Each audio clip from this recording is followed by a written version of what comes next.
If you believe that even broken hearts can heal, hit that like button. Subscribe to the channel and stay with me till the end, because this story isn't just about betrayal. It's about finding peace when life falls apart. I never thought I'd be the kind of man who'd find his wife in another man's arms. It sounds like the kind of story you read about in cheap tabloids, not something that happens to billionaires with security cameras everywhere. But life has a way of humbling you when you least expect it. My name's Richard Thompson. I'm 58 years old, and until that summer, I thought I had it all. A beautiful wife, a business empire I built from nothing, a mansion on the California coast, and what I believed was love. Her name was Claire. She was 26 when we met, a model with emerald eyes and a laugh that could melt steel. I was 48 then, already scarred from a car crash that had left me. Not quite the same man physically. Doctors said I should be grateful to be alive. But gratitude doesn't fill the emptiness in your heart when you feel less of a man. Claire married me anyway. Or maybe she married the lifestyle that came with my last name. I never really asked which. For years, I ignored the small signs, the late-night girls' dinners, the endless hours at the gym, the way her phone always seemed to light up when she stepped into another room. Still, I trusted her, because that's what love is, right? Trust, even when it hurts. Then came that one afternoon in July, the day I found out everything. I'd just returned early from a business trip in New York. My assistant had rescheduled my meetings after my oncologist called. The cancer had progressed faster than expected. 3 months, that's what he said I had left. 3 months to live. I didn't tell Claire. I didn't want her to pity me. I just wanted to see her smile again. So, I came home, quietly. As I entered the driveway, I noticed a strange car parked near the garden shed.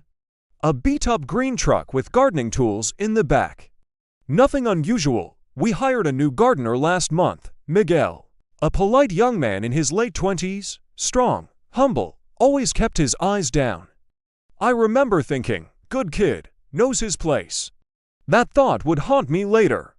I walked through the house, expecting to find Claire by the pool. Instead, I heard laughter, hers, and a man's, low, warm, familiar, not the sound of fear or surprise, the sound of comfort, of intimacy. I froze near the sliding glass door, heart pounding so hard it hurt. Through the tinted glass, I saw her.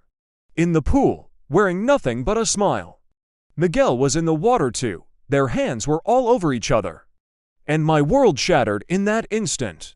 I wanted to scream, to break something, to make them see the pain they caused. But I didn't. Instead, I watched. Because sometimes silence tells you more than rage ever could. She whispered something to him. I couldn't hear what. He cupped her face, kissed her forehead. And in that gentle act, I saw something I hadn't seen in years. Tenderness, not lust. Not guilt, tenderness. I stepped back, numb. The cameras caught everything, every second, every sigh. I went upstairs, sat at my desk, and opened the security feed. 14 cameras around the property. I watched them, frame by frame. And I realized it wasn't the first time.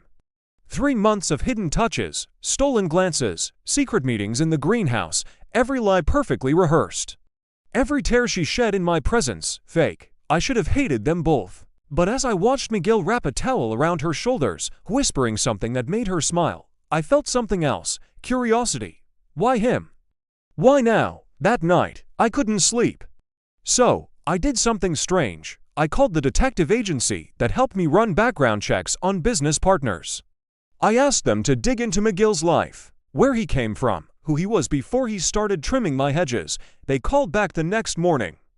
Sir, the voice said hesitantly, Miguel Alvarez served in the Marines, medical unit, honorably discharged. He's clean, clean. That word stuck with me, because what I saw wasn't clean. It was messy, emotional, human, to days past. I acted normal. Claire didn't suspect a thing. She kissed me on the cheek before heading to her yoga retreat. I almost laughed. Then I got the second report from the agency. It wasn't about Miguel this time. It was about me. Turns out, Miguel wasn't hired randomly. Someone had recommended him. A man named Dr. Peterson, my oncologist. That made no sense. Why would my doctor recommend my gardener? Unless there was more to the story. I drove to the clinic, demanded answers. Peterson looked tired. "Richard," he said quietly, "Miguel's not just your gardener. He's a potential donor." I blinked. "Oh what?" He handed me a folder. Inside, lab results, DNA match percentages. "Bone marrow," he said. "You have a rare genetic type." "We tested local volunteers," he matched. My throat went dry.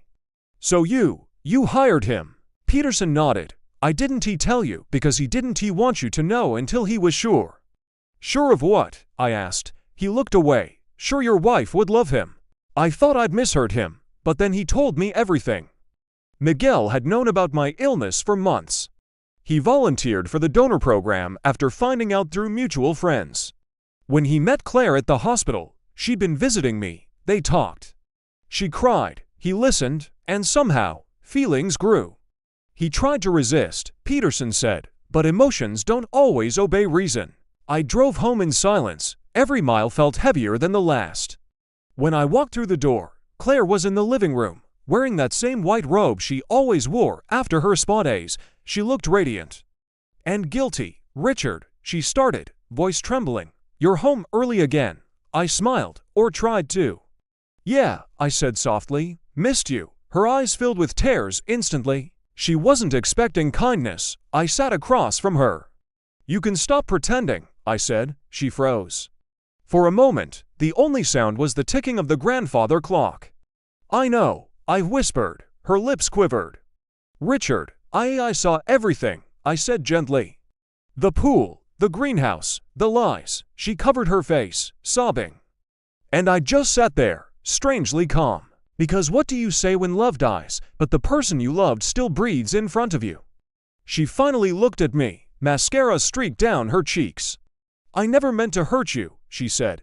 "You were gone, you were sick, and I was lonely." Lonely, that word cut deeper than betrayal. I nodded slowly. "Does he make you happy?" I asked. Her eyes widened. "What does he?" She hesitated. Then, barely a whisper, "Yes." I closed my eyes. There it was, the truth. I stood up, walked to the window. The sun was setting, orange light spilling over the garden where it all began. "I'm dying, Claire," I said quietly. Her gasp filled the room. "What?" "Stage 4, I said. 3 months. Maybe less." She rushed toward me, hands trembling. "Why didn't you tell me?" "Because I wanted to remember you smiling," I said. Not crying over my body, she collapsed into a chair, sobbing uncontrollably. And for the first time, I didn't feel anger. Just peace. "I talked to Peterson," I added. "He told me about Miguel." Her head snapped up. You know?" "I know everything." She covered her mouth, shaking. "He was trying to save you, Richard. He wanted to donate." "I know," I interrupted. "That's why I'm not angry." She stared at me like she didn't recognize me anymore. Maybe she didn't. I walked toward the door. "Where are you going?" she asked through tears. "To thank him," I said. The next morning, I drove to the garden house at the edge of my property. Miguel was there, shirtless, trimming the roses. He turned when he heard the gravel crunch under my tires. For a split second, fear flashed in his eyes. He probably thought I'd come to fire him, or worse, but I didn't say a word. I just stood there, watching him, the man who stole my wife, and maybe was about to save my life. "Mr. Thompson," he said quietly, "I was going to finish early today." I shook my head. "Don't stop on my account." He put the shears down, hands slightly trembling. "I guess you know," he said. "I do." We stood there, the silence heavy as lead. Then he said something I didn't expect. "I never wanted this to happen." "Not like this," I sighed. "But it did." He nodded. "I tried to stay away, but she looked so lost. I just wanted to help by sleeping with her." I asked, my tone sharper than I intended. He flinched. It wasn't supposed to go that far, and yet it did. He looked at the ground, shame burning on his face. Then I noticed his hands, calloused, scarred, not the hands of a liar. Just a man caught between guilt and compassion. "You knew about my illness," I said. He hesitated, then nodded. "I was tested for the donor list. Your doctor said you were running out of time. I couldn't just walk away, so you volunteered." "Yes, sir, even after you started." With her, he swallowed hard. I thought if I saved your life, maybe I could forgive myself. Those words hit me like a brick. Forgive himself, not me. I stepped closer. And what about her? Do you love her? He didn't answer immediately. Finally, he whispered, I think I do. I closed my eyes for a moment. Then I did something that surprised even me. I extended my hand. He looked at it, stunned. I came here to thank you, I said. For what? For making her feel alive again. For giving me a reason to fight. He stared, speechless. I don't deserve your forgiveness, he said softly. Maybe not, I said. But we both deserve peace. He shook my hand, eyes glassy. Will you still do it? I asked. The transplant? Yes, he nodded. If it means saving your life, I will. I smiled faintly. Then I guess we both get a second chance. 2 weeks later, I was in a hospital bed. Machines hummed around me. Claire sat by my side, holding my hand. Miguel stood near the window, nervous, quiet. The doctors prepped us for surgery. The irony wasn't lost on me. The man who betrayed me was now about to save me. Before they wheeled me in, I looked at him. If something happens, I said, promise me you'll take care of her. He looked shocked. No, sir, don't talk like that. I'm serious, I said. She needs someone strong. Someone kind. He nodded slowly. I promise. I smiled.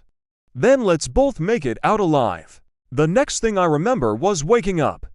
Blinding lights, the faint smell of antiseptic. And her hand on mine. Richard, Claire whispered, tears streaming down her face.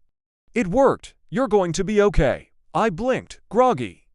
And him, she smiled faintly. He's fine. He asked about you first. I let out a weak laugh. Of course he did. The recovery was slow, painful. But in that pain, something new was born, clarity. I started to see everything differently. My illness, my marriage, my life. For years, I'd been living like a ghost in my own home.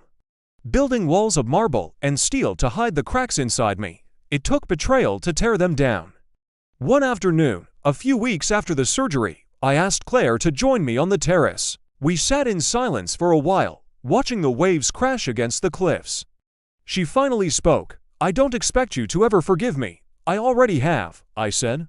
She turned to me, shocked, because if I don't, I continued, then I'll spend whatever time I have left being the man who hates. And I'm tired of hating. She began to cry softly.